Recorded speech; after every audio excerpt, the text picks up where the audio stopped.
This is the Fly Culture Podcast with me, your host, Pete Tigis.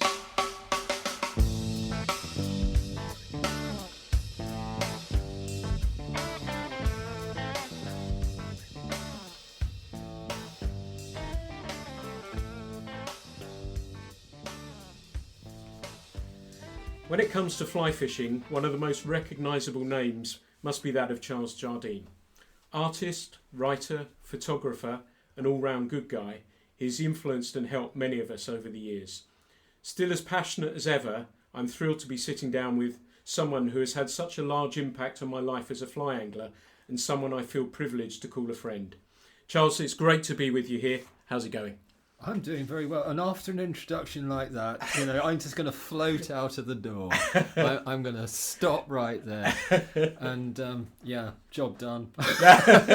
Well, I hope you enjoyed listening to the Fly Culture Podcast. And yesterday, pretty cool day, wasn't it? You're on the chalk streams. Oh yeah, I mean, I was pike fishing. I've been pike fishing since I was a kid, and I love the ferocity of a pike. It never actually leaves you. When you're frightened by a fish, Pete, you know you're onto a winner. And I had actually got I hate the word until it happens. I hate it, PB. Now, I've got my PB fly caught pike. And how big? It was £19. Now, it's a big pike in anyone's, sort of area of fishing. But on a fly, and they say, but if you actually think about it, with a fly, you can make it do anything you want. You can stop it, you can pause it, and it's still fishing, and you can speed it up, and it's absolutely incredible way of fishing. There's not many predators.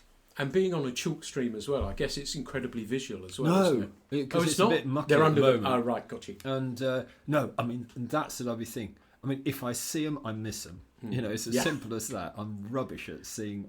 Oh no! Oh, and I won't tell you what John Hall always tells me because there is a fairly robust word in the comment, but they're not trout. And I always see them as trout. Yeah. But I love it when they just come out now. And it's like being plugged into the national grid. It's brilliant, absolutely brilliant. And these things on these sorts of rivers, they're pulling hard as well, I guess. Oh gosh, yeah. I mean, I think having pike fished in the traditional sense quite a bit in years gone by on gravel pits and so forth, where you've got backbiters and all the rest of it. That, ladies and gentlemen, will be an alien term to anyone here as a fly fisher, is a backbiter. But when you clipped up and you get that run, they don't fight as hard because you've got a 2.5, maybe 3 pound test curve rod. But here you've got a wisp of a fly rod and you've got a single action reel. My goodness me, they do pull.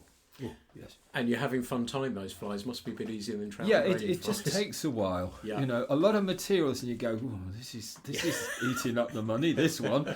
And the lovely thing is you get older, you can see the damn hooks. Yes.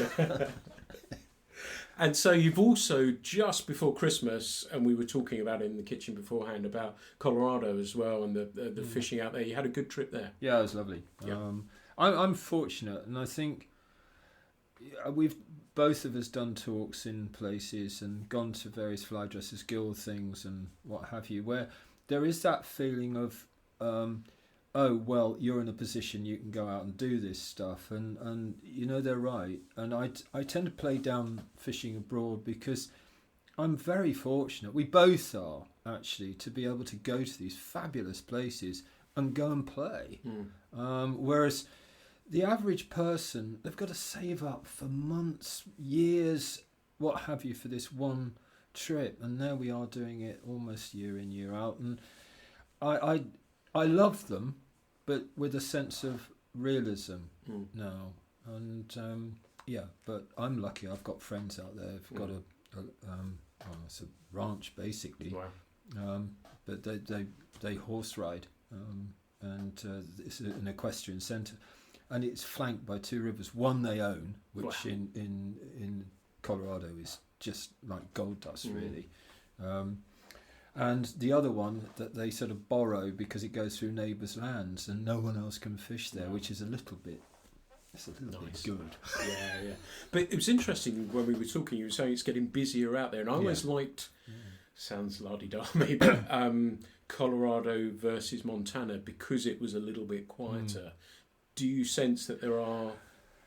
I think compared with Montana and areas of Idaho, I think it is quieter, which says a lot for the pressure on Montana or Western waters in general. Everyone wants to fish in Montana, the big sky, and I think they've certain.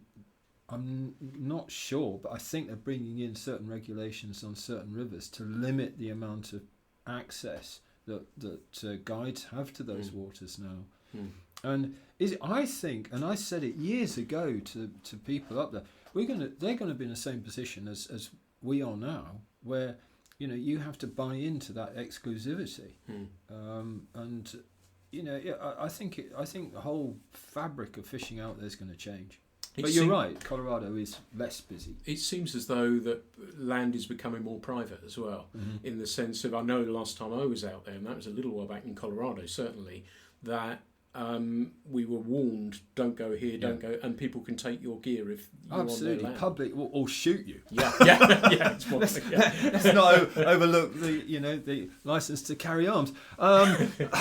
But public access is incredibly difficult in Colorado. It's less so in other places, and that's why I like to expand it. There's got to be great fishing in Wyoming.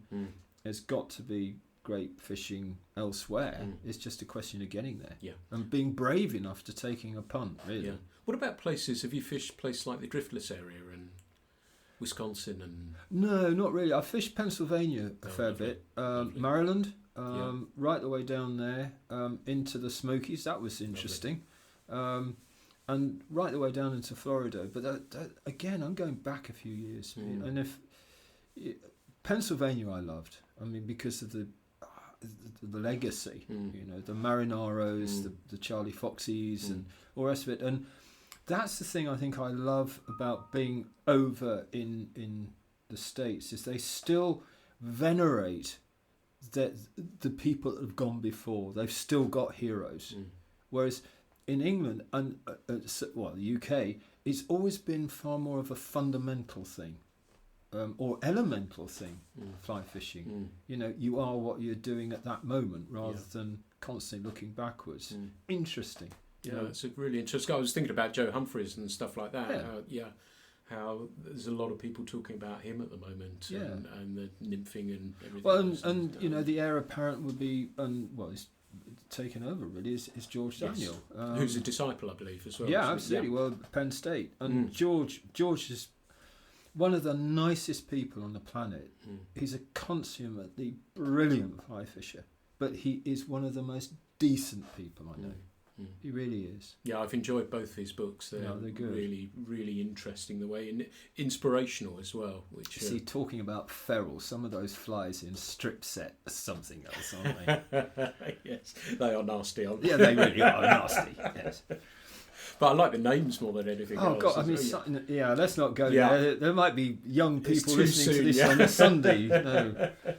So I get the sense you're just enjoying fishing as much as you always have done. Yeah. What's there not to enjoy? Yeah. It's all good, isn't it? I know we were talking again earlier about worrying about the minutiae, but just being out there and making a nice cast and all of that sort of And I mean that this is where we're straying into that sensitive area. I mean, this is what worries me a little bit, is that we're now looking for a panacea constantly. I mean, we always have, but now this fixed line fishing that we've got is making life incredibly easy. You don't have to go through that foundation of learning to cast and about loop control, about tracking, and all the things that you and I absolutely adore about fly casting. So people are looking to be expedient as opposed to artistic. Their choice, but I do worry that we're actually going into another area of adopting that really hardcore let's catch fish rather than let's celebrate the sport. So you think it's motivated by numbers, more than I think it could an be. easier way, perceived easier way to catch fish. Yeah. We were talking the other day, Pete Cockwell and I. You know, it's amazing. We've been fishing together for 50 years. That's frightening, isn't it? But you know, we were talking about fishing reservoirs where we'd be absolutely deliriously happy to catch our limit.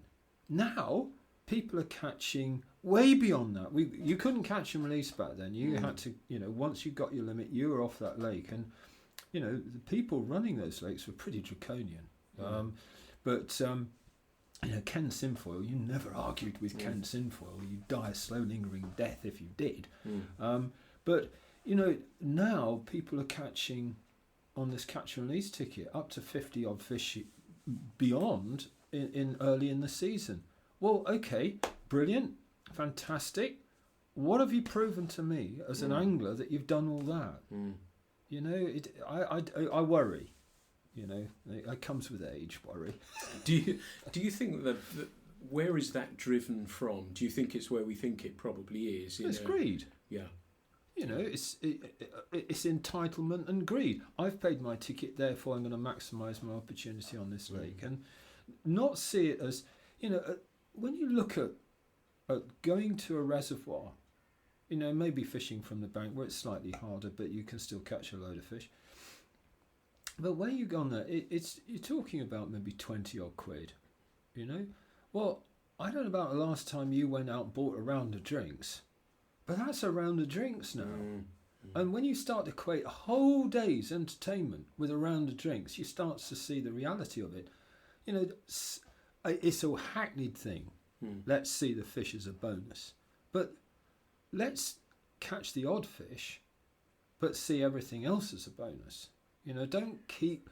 Because the more you catch fish, the more you return them. Because I don't know how well those fish are being returned. You don't. So there is this worry that they're not being returned properly. And we've seen a lot of mishandled fish, Pete, down the years. Yeah. And everyone crows about catch and release and gets very pious about it. But it's all very well if it's done properly. You know, that, you know, I'm as bad as the next person of celebrating the catch. Hell, you'll see a pike, you know, me on Facebook with a pike. But it's held up where there's not internal organs likely to do it. But I'm well aware that as soon as I lift a fish up out of water, I'm causing it stress and distress. And I'd sooner, you know, keep them in the water where they're supposed to be. Yeah. Yeah, and you can photograph fish beautifully that way if you need to photograph them as well. Yeah, if you want that lovely reminiscent shot, by all means. And people are very good at it. I mean, there's one, you know, Chris Kent, who I adore. Great man. He's lovely. I mean, he's ringing the changes too. There's a lot of people out there that are. We've tried with the magazine as well, and I think we chatted about this on the phone the other day, that we have no grip and grins. Fish are not held out of the water unless they've got water dripping off them. Don't get me on that one. You know, this thrust into the camera with a little tiny sort of blob of a head somewhere back in another county. Really, that one. Yeah. You know, for goodness sake. And we keep the keep them wet principles in the back of each copy. I'm not trying to preach. But if my hope is if people see that and think to themselves, actually, that photo looks kind of cool. Why not do that? And we have at the beginning of each magazine a list of 12 things that mean fishing to us. And I put in one of them, this winter edition, not holding the fin of a grayling up. Yeah. The dorsal fin of a grayling up, because they're beautiful anyway. We don't need to... Well, you know, I wouldn't want my ears pulled out, no. And I certainly wouldn't want to be held upside down, really, either in water or out, necessarily. And I think it's that lovely ism that, you know, don't do unto those that you wouldn't like being done unto you. Yeah. And I think you can apply that a little bit to fish. Yeah, a little bit. Yeah. Yeah, no, I think you're exactly right about that. And I do worry that the goods and the bads of social media, and as a user of it myself, But I always try and be careful about how I photograph things, and if the fish gets away without the photograph, that's fine. That's some generally the funniest. Yes. But I'm being slightly hypocritical because there are shots with me holding fish. Generally, there'll be a rainbow and it'll be dead. And I have got no problems with killing fish. And I know that might be an anathema to some, but I don't. You know, it will be smoked. It will be eaten. I'm culling the crop. That's what I'm doing. We looked at it, and we used to, Emma and I used to fish the Devon every year, and we'd take one fish. We stopped towards the end when the run, it was quite clear, wasn't very good. And we took one, and we'd celebrate it at Christmas. We'd gravlax it. What an amazing idea. And it was really, really great to do that. And I think if it's in the rules, you should do. Yeah. It should be okay to do that. I think if we didn't, I think we're on a very dangerous course. And perhaps now is not the time to embark on that course, but I think we do need to look at what we do and how we do it, and to justify our actions very much. Yeah, no, I agree, absolutely agree. Where do you see, as we're talking about this at the moment, where do you see fly fishing? How does it feel to you at the moment? Is it in a good place? It's in a goodish place. I think river fishing has come to the fore much more than it used to. I think there's more access. We're down here in good old lovely Dorset, which is just lyric at the moment. And there are waters down here that I've always called honest waters, like the Frome and Piddle and other little streams that offer great opportunity. And I think it's brought a new breed of fisher into it, but there's not many of them. I mean, I'm fortunate, Pete, that I've led and had a fairly long life. I'm hoping it's going to continue, but it's fascinating to me that I've seen that height of the reservoir boom, that huge explosion.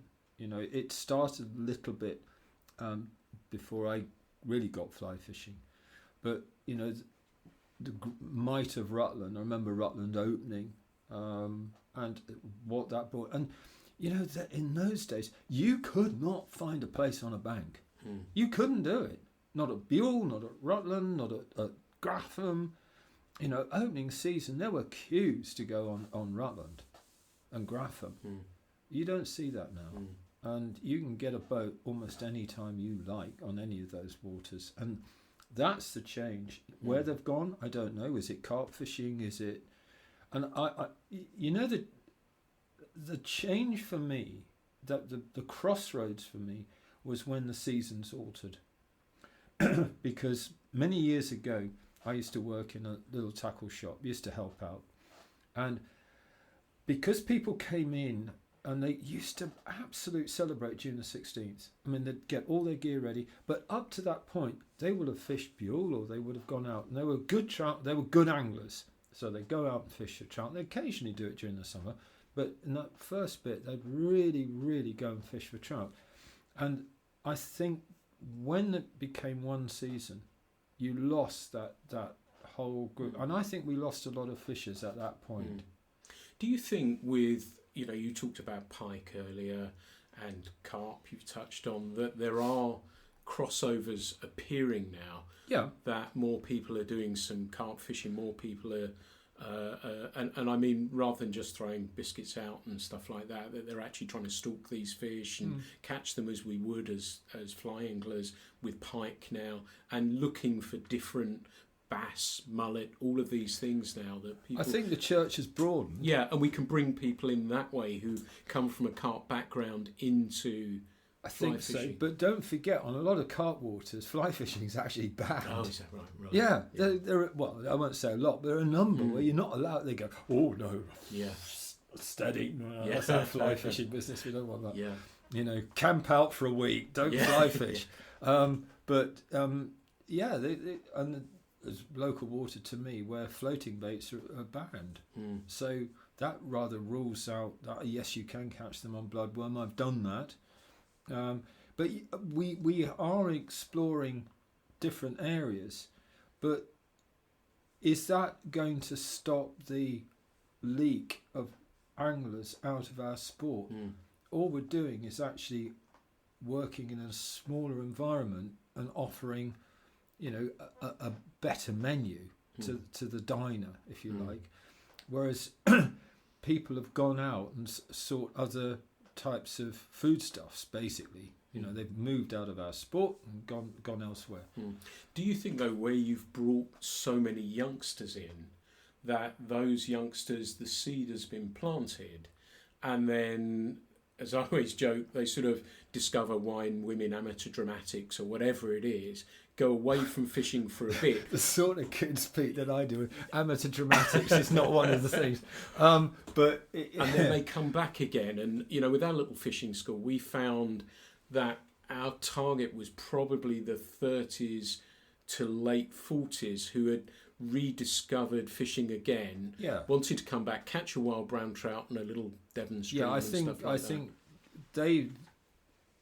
yes, we have brought a lot of young people into the sport, and the interesting thing is I think it runs into the several, indeed many thousands now. Will they carry on? I don't know. Is there a pressure on them to continue? No, there isn't. It's got to be something that they want to do. But interestingly, in all that time, I think we may have had a handful of people who actively didn't like fly fishing or fishing, and not fly fishing because we do an awful lot of coarse fishing, but they are actively, when you put a rod and you have that electrical charge of a fish at the other end in a young person's hand, they love it. They still love it the same way that you and I loved it. And there's no difference. So it's there. It's just we have to make sure that our sport, and everyone goes and starts hand wringing, don't they? They go, oh God, what are we going to do? We've got Xbox here and we've got this.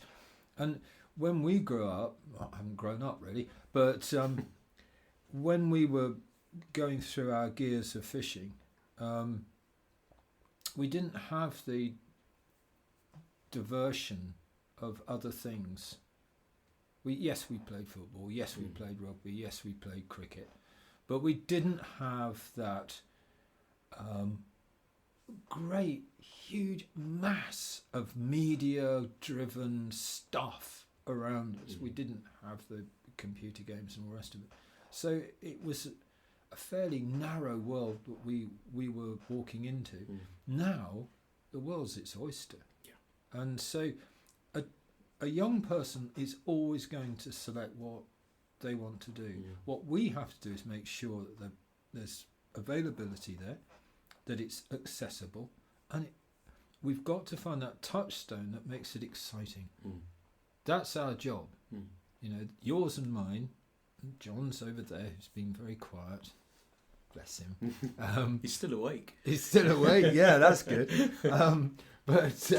But that's going to be our role. Our creasing role is to make it vibrant, and how we do it, I don't know. Is there a magic brush that strokes a lovely wash of colour across things? I don't know, but we've got to find it.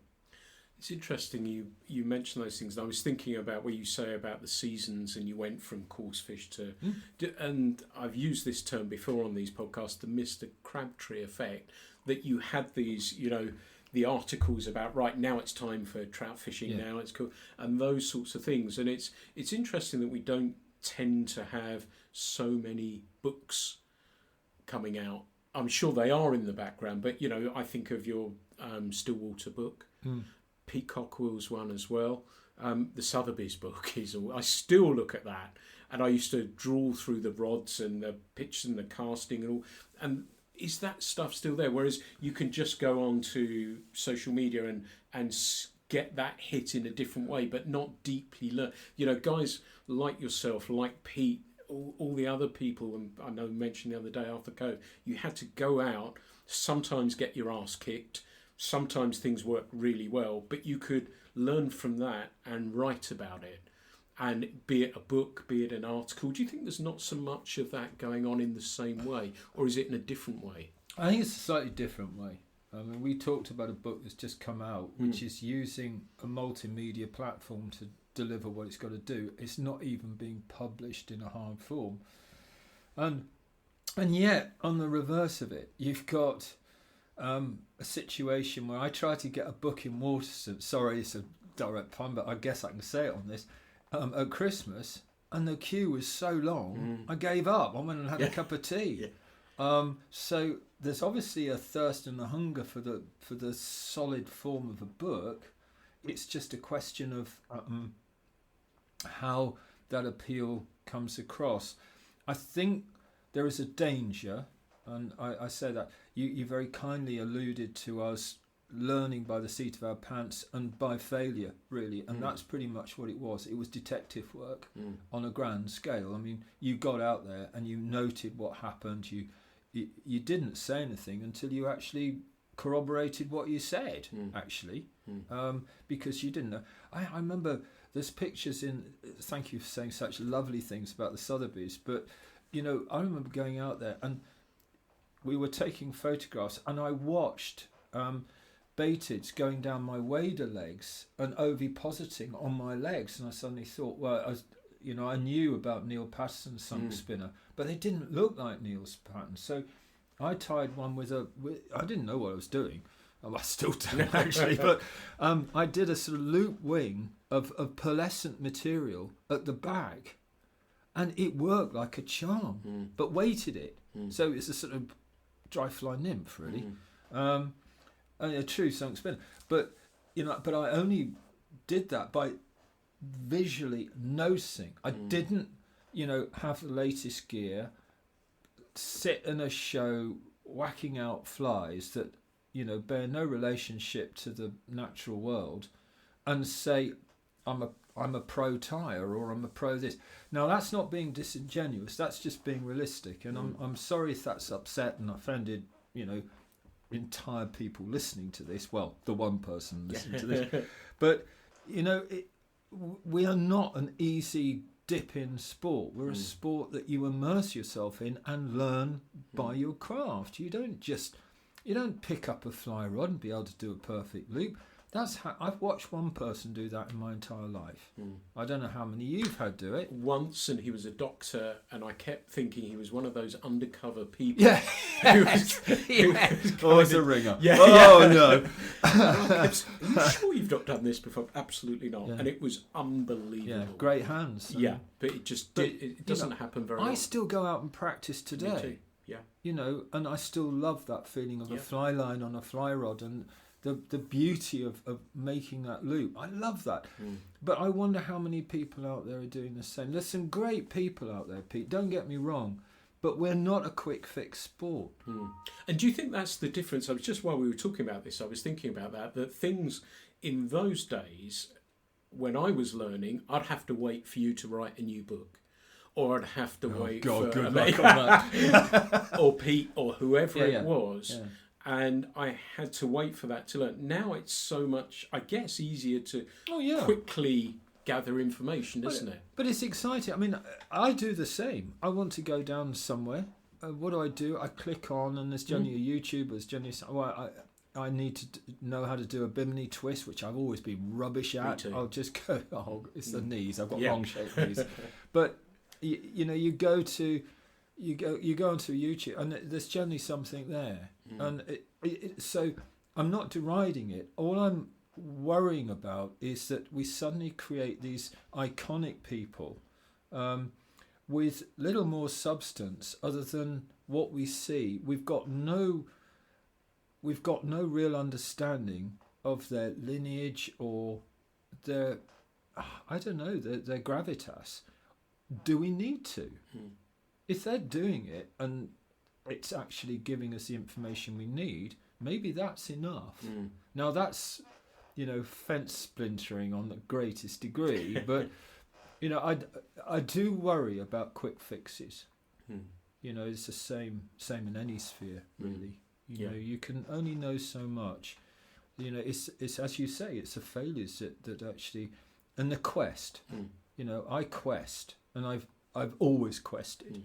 I want to know about something, I go and learn, and it's like pike fishing.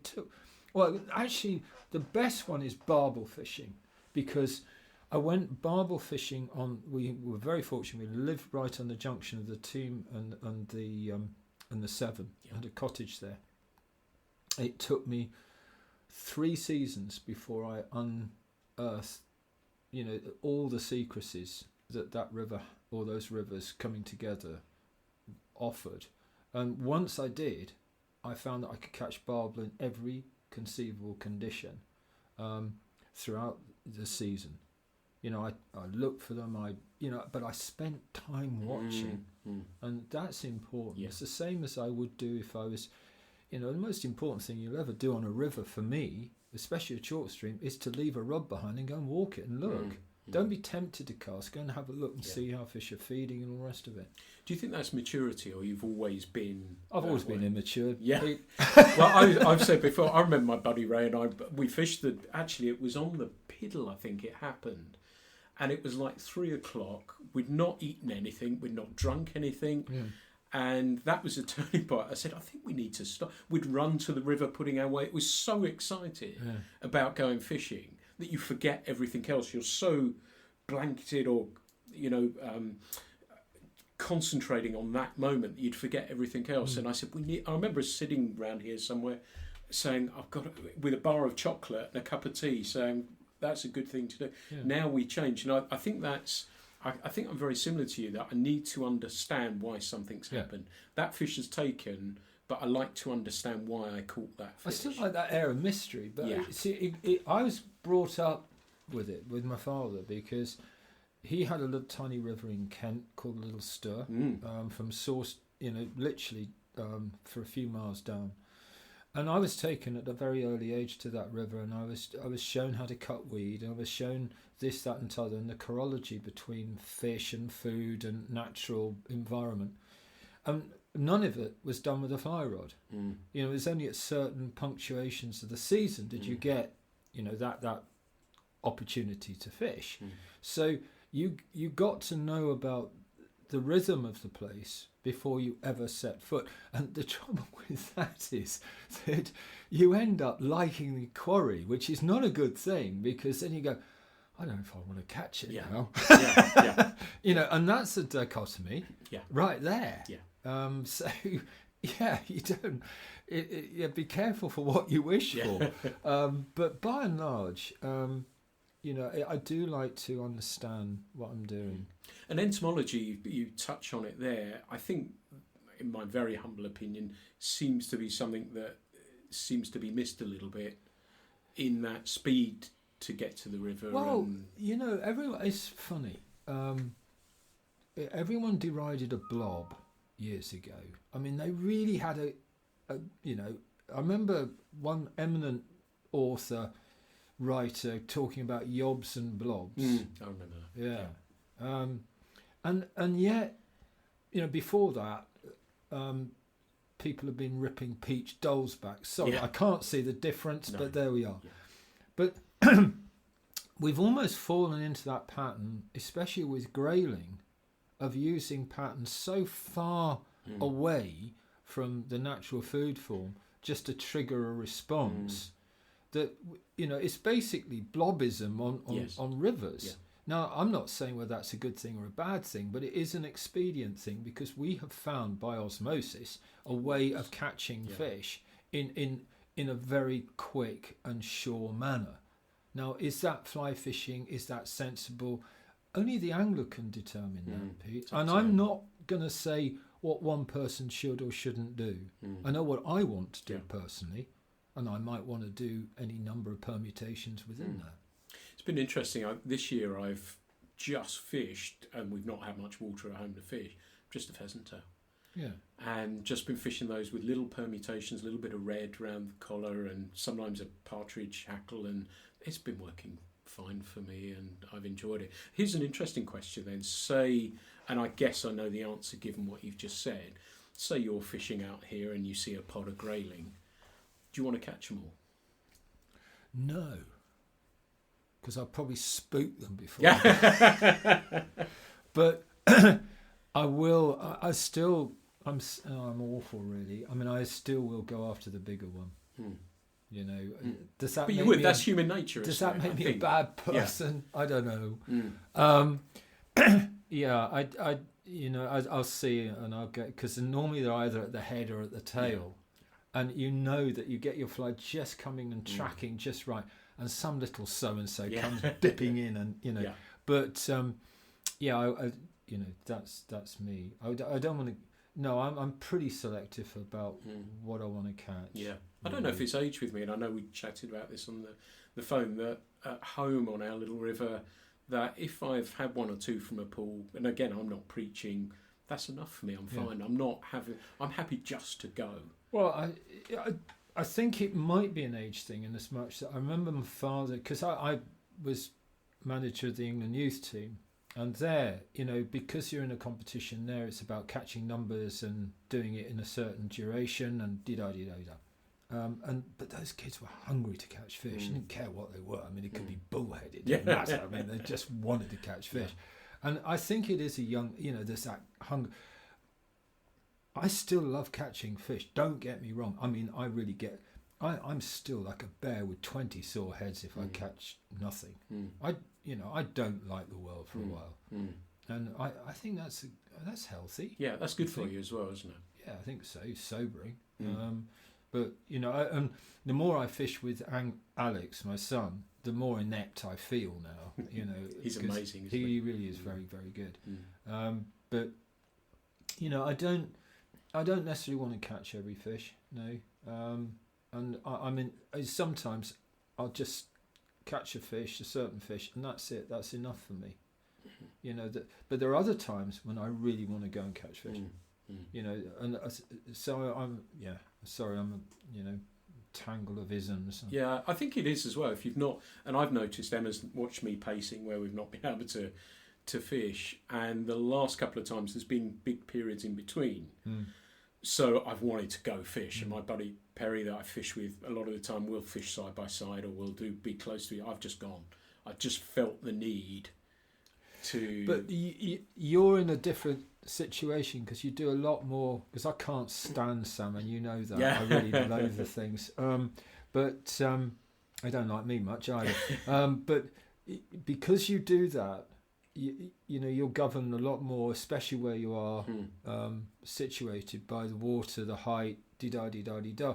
I'm not so, because I can fish still waters and what, and I still love. And there are a number of things that really get my goat, but the one, and this is a media-driven thing, social media thing, and it is that business where people become holier than thou. Everyone seems to now have an agenda. And if somebody wants to go out and catch a fish from Diva Springs or wherever it happens to be, and celebrate the fact that they're immediately going to invite every kind of criticism because it's a stock fish. Well, excuse me, unless you're fishing the Derbyshire Wye and the rest of it, that fish that you're, it's still stocked if it comes from Rutland or Grapham, or if it's what right have they got to deride somebody's enjoyment? And I think the important thing is we're all playing for the same team as well. Absolutely. Aren't we? You don't want division within your own team. Not really, and that's a lovely way of putting it. But it's this pious thing. Oh well, really? I mean, come on. And if you look at a small still water, they've probably been more instrumental in bringing in newcomers to the sport than any other thing. Yes, they're sometimes easy. Yes, they offer bigger than average fish at a price. But if that person can afford it, and that's what they want to do, who are we? Who are we? And that's where I traditionally, that's where I cut my teeth.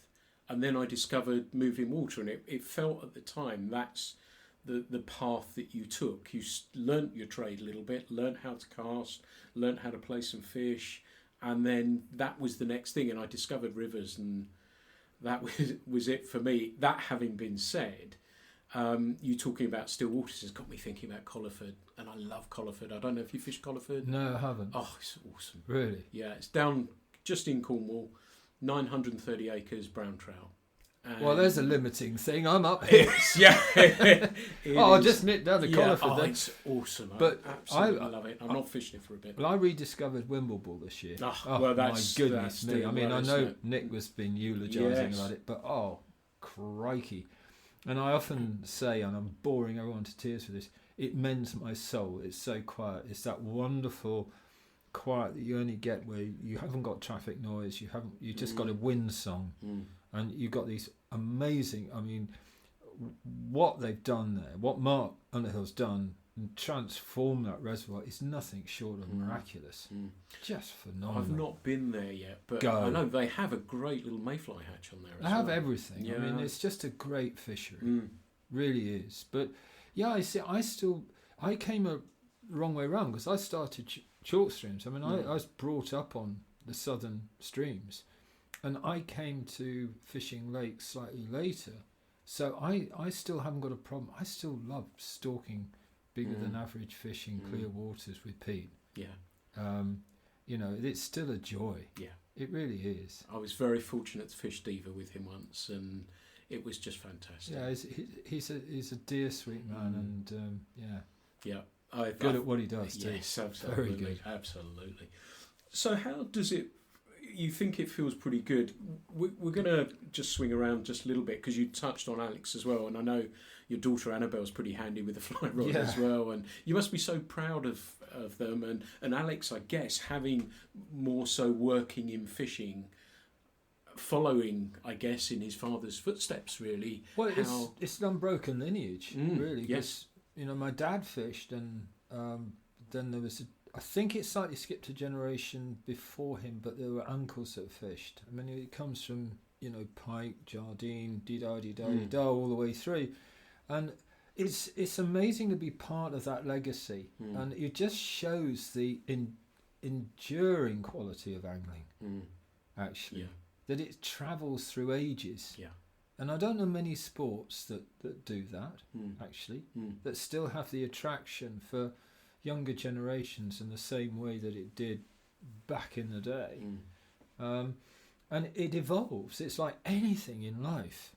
It evolves. So, you know, I'm looking at it from a pair of eyes that is getting a little bit, dimmer with age, but sparkly in hope, because I see the world a little bit in Alex, who's refined things, and he's got his own little group of chums who are discovering things. Annabelle comes in and doesn't surf as much, and then comes and fishes a bit, you know. So it's still there.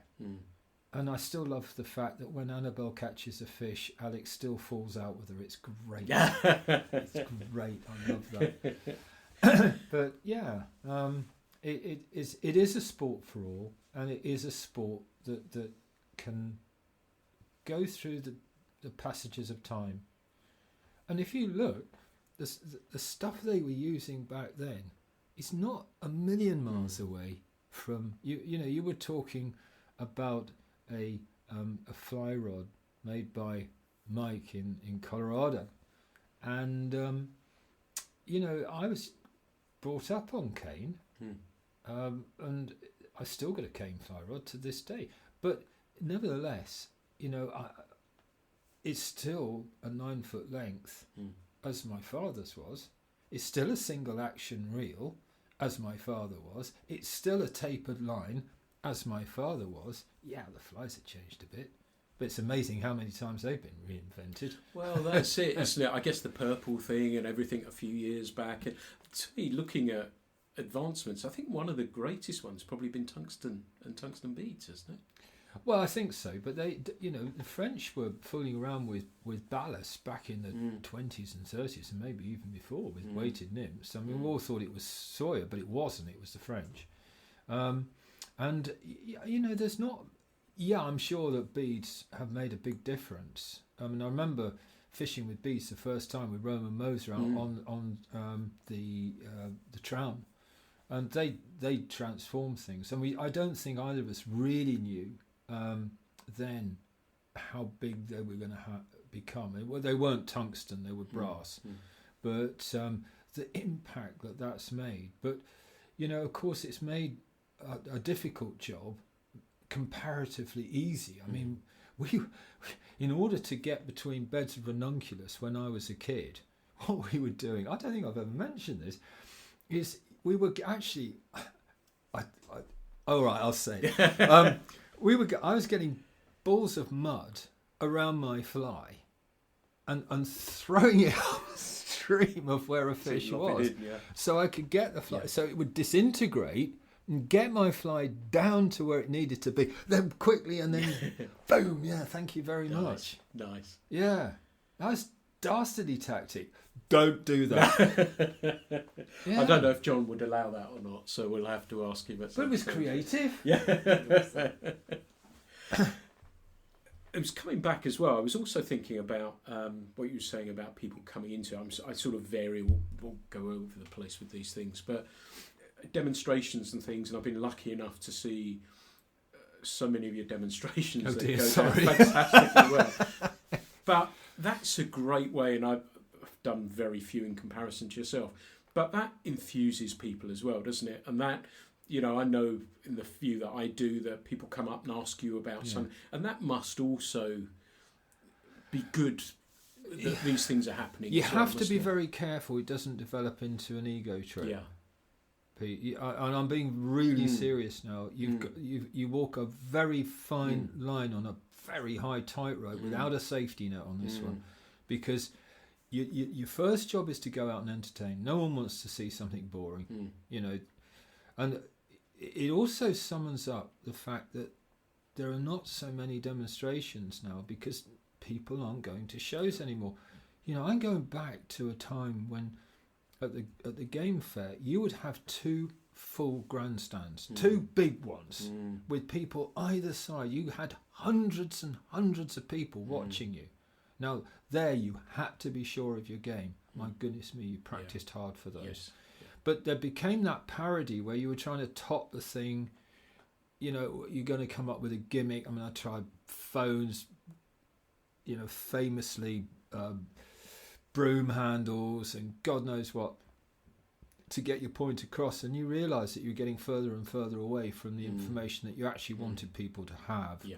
And that's when I really did cut back, and now I will only do stuff that I think is of worth and of value. Because not many people want to cast around a corner. They're just happy with it going straight, frankly.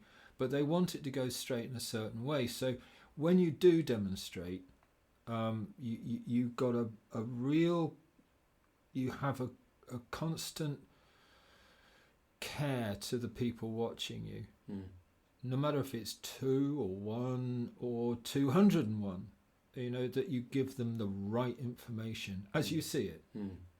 And this is why it's so, and you are very good at this, and I hope I'm reasonably good at it, that you become a student of the cast, that you actually understand what other people do, so you absorb it into your own way. It's no good deriding something if you don't understand it.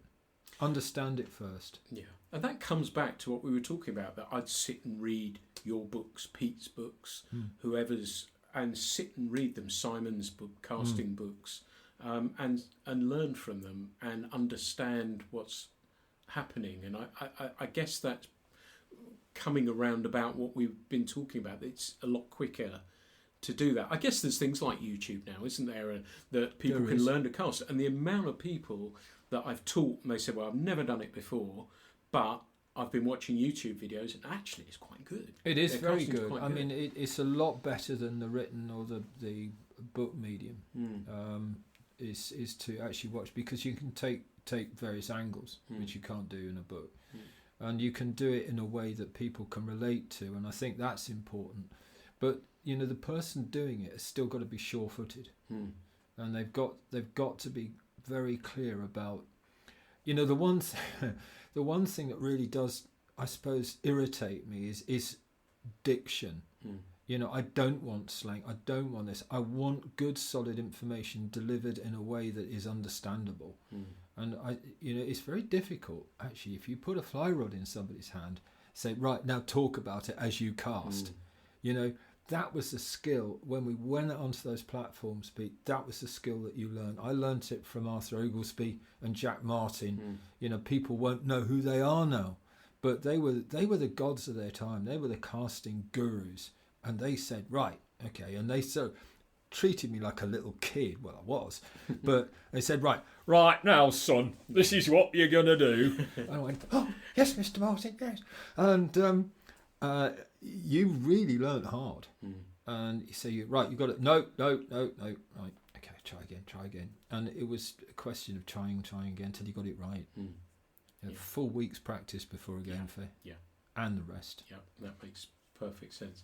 So I've got you here now, and so what advice, say, let's go, I think most of the people who are listening, not necessarily all of them, but most of them, their background may be river. What advice, I'm new to the river, what's the advice Charles Jardine would give me? Go catch a fish. Yeah. That's an object, I guess, of the exercise. Yep.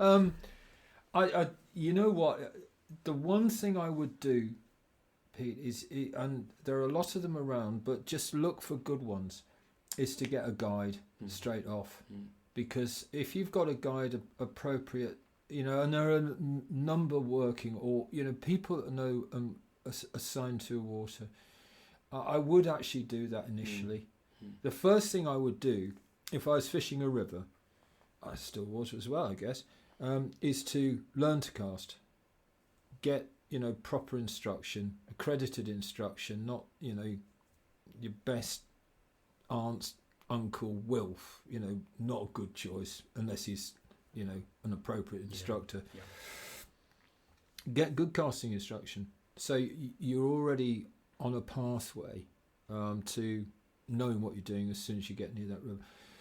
Chat with your guide, and I would urge that you had a guide. Chat with them and make absolutely certain that they are understanding of what you want for the day. No one else. It's your day. What do you want from it? And that's the responsibility that you must have.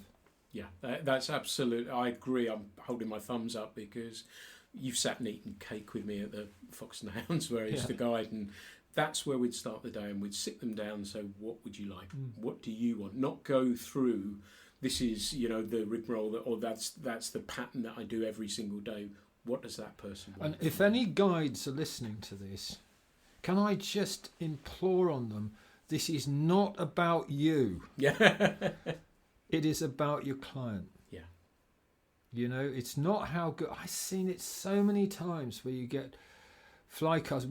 I fall into the trap, and I suspect, Pete, you won't have done. You fall into the trap of showing people how to cast. Well, I know, you know how to cast, or we like to think we do. It's the person with us that needs to know, not anyone else. So I would hope that guide would guide the person, not be the guide that. And I see now it's lazy. So many people are coming into this, I'm going to call it a profession, and they see it as a day's fishing, especially on still water. Yeah. I don't know about you. I never take a fly rod fishing. No. I ask permission if I want to cast with the with the client's equipment, and I see it as their day. Yeah. Not your day. Yeah, absolutely. I've had that conversation with a few people on the podcast, and not fishing is really important. Your time is with them. It's their day off work, and it is their day, and you look after them. And they're paying you. Yeah. At the end of the day, they are paying you. Yeah. I mean, there are times when you come to, maybe they're a guest, or that's different. If you're hosting, that's different. But if you have been brought on board as a guide, or as a coach, or as an instructor, your job is to do that role. Yeah. And it seems as though that what you say there is that the culture is changing a little bit, that people are hiring guides more so than certainly when I started off. It would be a beginner, and and there are more people starting to do that and realising that. And somebody was saying to me the other day about golf, your golf isn't great, so what do? You go to the pro and have a lesson. Yeah, and you might it might be on a small area like putting or whatever they do. Yeah.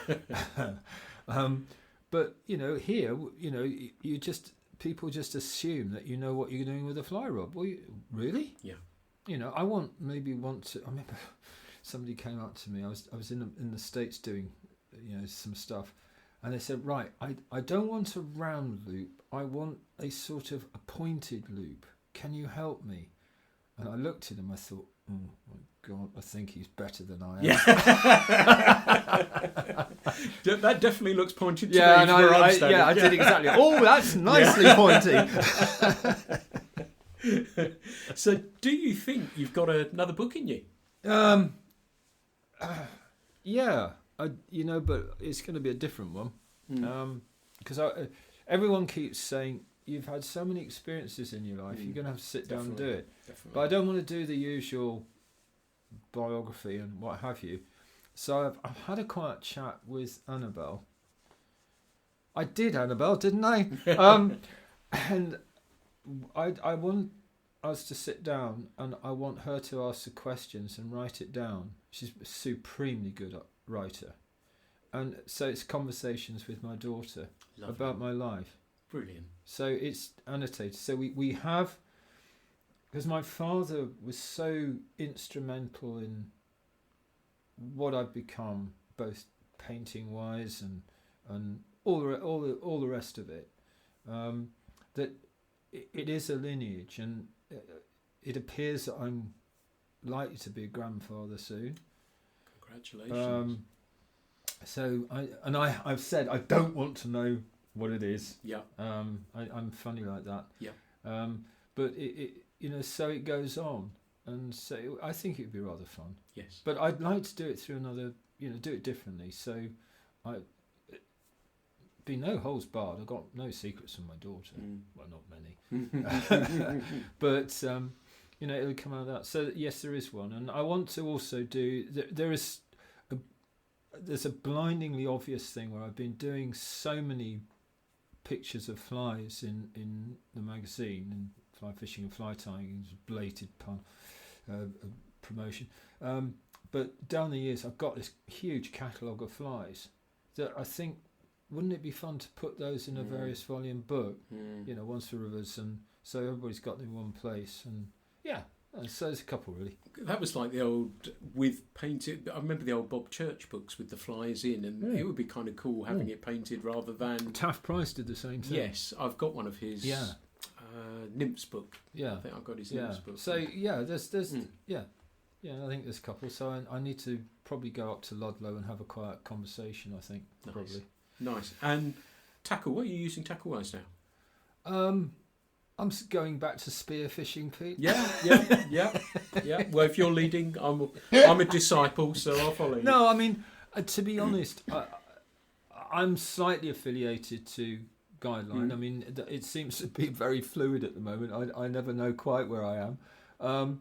But, I've got to that point now where I just want to use the rods that I feel the most comfortable with. And I'm sorry if that offends anyone out there who, and I've become very because there is not one company out there that makes the perfect range of rods as far as I'm concerned. But there are a lot of rods within various companies that I want to use. I mean, I do like a long fly rod, and I've gone lighter and lighter and lighter because the components have got better.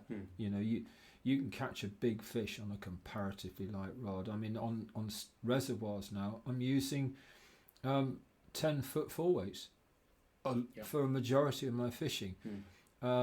If I need to go sunk, I'm not going above 6. You can accommodate most things. There are the occasions when I need to cast a bit further, and I'll go a bit bigger. But I'm really not the best person to ask about tackle. But I do like to be comfortable, so I'm finding things I cannot be doing with these fanny pack things, the American. They always slip down. Yeah. I mean, I don't want to wear one around my knees. Yeah. So I've gone using a chest pack, the Fishbone chest pack thing. Yeah. Love it. Yeah. Absolutely love it, because it frees up my arms. And that, I don't know if you've ever thought about this, but I'm sure you have, is so many people don't cast so well at the end of the day because they've overfilled their waistcoat, their vest. Yeah. And it's pulling on right on that shoulder in the clavicle there. And there's, if you want to make life very uncomfortable for people. You pinch there. Yeah. So what are we doing with a waistcoat? Pinching there. Sorry? Yeah. Really? Why are we doing that? So, having that load here, it's a lot easier. As long as you put a load at the back, so falling forwards. I've gone lighter again, and even with my river fishing, it's a Patagonia one that's very, very light. It takes 2 big CNF boxes, that's it. Oh, there you go. That's it. Well, I'll probably only take that light. one CNF Yeah. box. I mean, that's the lovely thing about, again, getting a little bit older and a little bit wiser, is that you work out the patterns that you think will accommodate that situation. Yeah. So you don't need any more, actually. I think I said with Nick, I did one with Nick, and I said when I started working for him, I used to wear a lanyard and just had, do you remember the little plastic boxes you got from Orvis? Yeah. That's it. That's all I had. There you go. Just some flies in a free I suspect fly you box. caught the odd fish. A couple now and again we got Yeah. lucky, and it worked just fine for me. And I'm trying to strip everything back to just simple. Well, what I'd love everyone to do, well, the person that's listening to this, is to just go back over time how many different fly patterns that you actually use in the course of a season, and I reckon you could fit them in a box. Yeah. Lots of different, perhaps different styles within that, but Clive Collier, I don't know if do you know I Clive? don't recognise the name yet. He, English manager, captain, a very, very good competitive angler. He's just got crunchers and dialbacks in different hook weights and all the rest of it. That's all he takes out in terms of nymphs now. He might have the odd cormorant and what have you, but that's it. Yeah. But he goes on weight of hook and all the rest of it, and all of them are barbless. I don't see any reason why anyone should use a barbed hook now. Sorry, but they're so advanced now. The barbless hooks, fantastic things, really good. Yeah, I think I had a season a long time ago when it first came on the scene, the famous clink hammer, and I fished a whole season with just a black one in different sizes. Yeah, and that was it. I never could understand how Hans. I mean, I've tied flies next to Hans, and he still ties the original one, which is about the same size as the average bat. Yeah, I mean, it's huge. It's absolutely colossal. Yes. And if you fell in, you could grab a hold of this thing and never drown. Well, bits of you, because you'd be hanging on the underside, but they'll see you.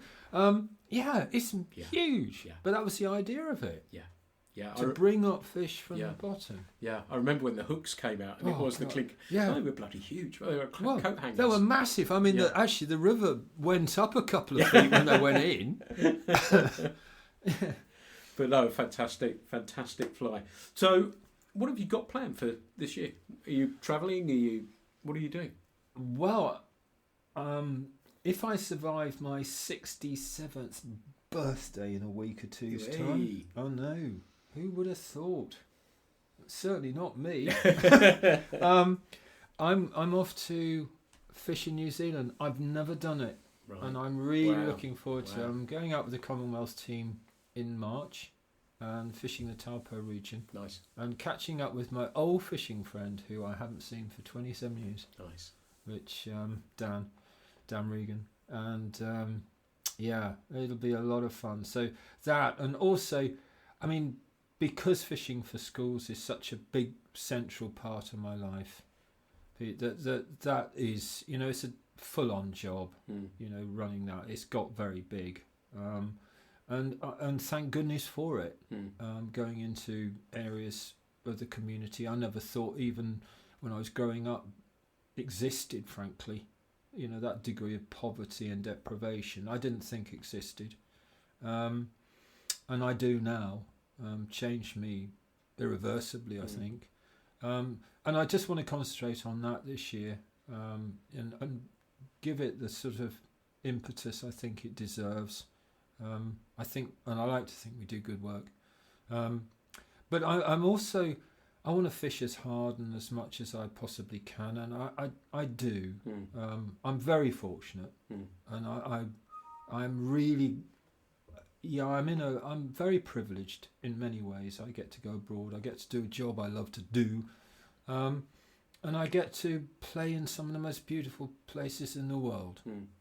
What's there not to like? Actually, and you're enjoying the painting as much? I'm enjoying the painting, not as much. I've hit a bit of a crossroads with that. I need to find the next level. I need to find I need to find my mojo with that again. And I'm sure it's just around the corner. Maybe I ought to start looking at oil paints now. Really? Oh, that would be fascinating. Yeah, and a totally different view, different approach, different everything.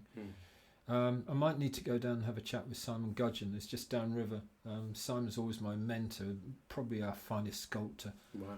And he's always good because he tells me the truth. You know, if I show him something, he says, well, that's a bit rubbishy. You know, I'll take it. Bit like my father. And but if he says, no, that's okay, you know, go down that way, I'll listen. So, yeah, you know, there's whole worlds to conquer, and I haven't got that much time left, so I'm better crack on, haven't I, really? Well, we've spoken for over an hour now. Have we? And, yeah. And it's been fascinating. I think it's fair, not just from my point of view, but I think from many of the people listening, to say thank you so much for everything you've done for fishing in such a positive and good way. And it's been, you know, amazing to know you, and having read your books and thoroughly enjoyed them. And as I said at the beginning, it shaped me as a fly angler, and it still continues. I always watch what you're doing and how you're doing, and it's meant so much to me, and I know there's so many people feel the same as well, and you've done it in such a great way and have been such an amazing ambassador for our sport. I think we're so lucky to have you in the UK, but not just the UK, the world as a whole. And I think the fishing, you know, there can't be many places around the world that don't know you and how you've portrayed fishing in such a great way. So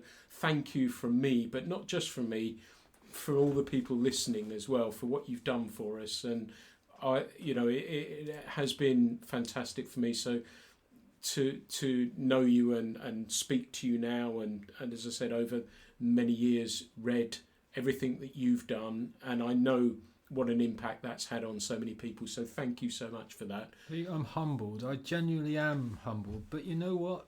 At the end of the day, it's just fishing. It is, but you know, people like you have helped us be the anglers that we are, and that's a wonderful, and I hate using the word legacy while you're sitting here, but it is, you know, I want to make it past my next birthday. You got to get to New Zealand, that's for sure. But it's been a pleasure to know you, and to fish with you, and to be around you as well. So thank you for sitting down and talking with me. So thank you, Charles, very much indeed. Real pleasure. It's been Absolute great to pleasure. chat, and we've gone completely off script. We had a rough script, and we talked on the phone, and we've gone completely off of that, really. And it's been great to do that and just talk about fishing. So I hope you've enjoyed this podcast as much as me. This is Pete Tigers signing off from the Fly Culture podcast. If you have not seen Fly Culture magazine, we publish that quarterly. We are fiercely independent. You can find us on flyculturemag.com. We're in the usual social media channels. So you can find us there. We update our social media really regularly. So hopefully there's lots that you can enjoy there. And if not, I hope you continue to enjoy the Fly Culture podcast. I'm really enjoying doing these. We got lots more plans. So hopefully you'll keep listening. And thank you very much for listening to the Fly Culture podcast. Thank you.